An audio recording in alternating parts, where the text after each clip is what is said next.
Hello, beautiful people. Are you an entrepreneur? Are you an individual, employed or unemployed? Are you the type that hustles and bustles to make ends meet? I'm here to remind you of something, that whatever you find yourself doing, make sure to build connections. Connections like friendship, connections like community ties, connections like professional networks. There's something that you get from that you are not reminded by anyone at any point in time. These connections do what? They open doors. Things that you ordinarily cannot achieve yourself. They open such doors. They help you, they share resources with you. They solve problems collectively. Things that ordinarily maybe you wouldn't have been able to solve alone. This is what these connections solve for you. And the concept that this connection and this relationship is called social capital. This is like a value that comes from those connections that I have mentioned. Social capital does all those things. You be reminded, always remember to build networks. How do you build social capital? By creating networks of people within what you do, who understand what you do, who understands the impact of mutual trust.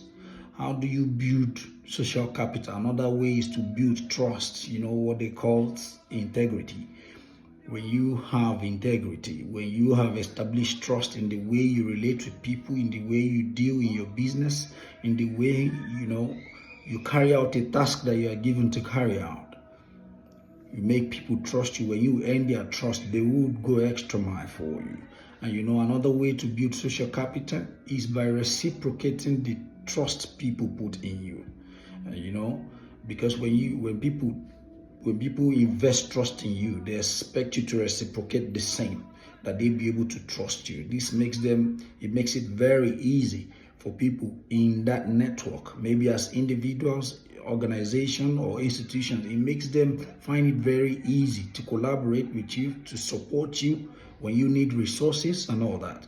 So I'm just here to remind you of that. Don't forget. And the scripture already said in Ecclesiastes chapters 4 verses 9 to 12 that two are better than one, because they have good reward for their toil. For if they fall, one will lift the other. But woe unto you who is alone.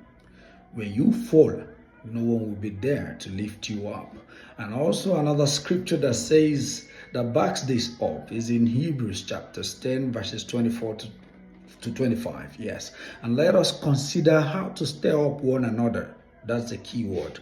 How to stir up one another to love and good works, not neglecting to come together as it is the habit of some, but encourage one another.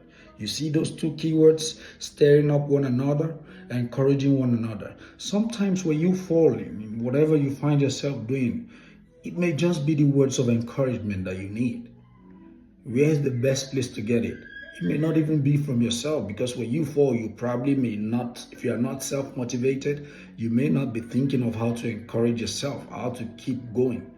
It may just be that your social network. It may be that your friend that will give you the right words of encouragement that will keep driving you on.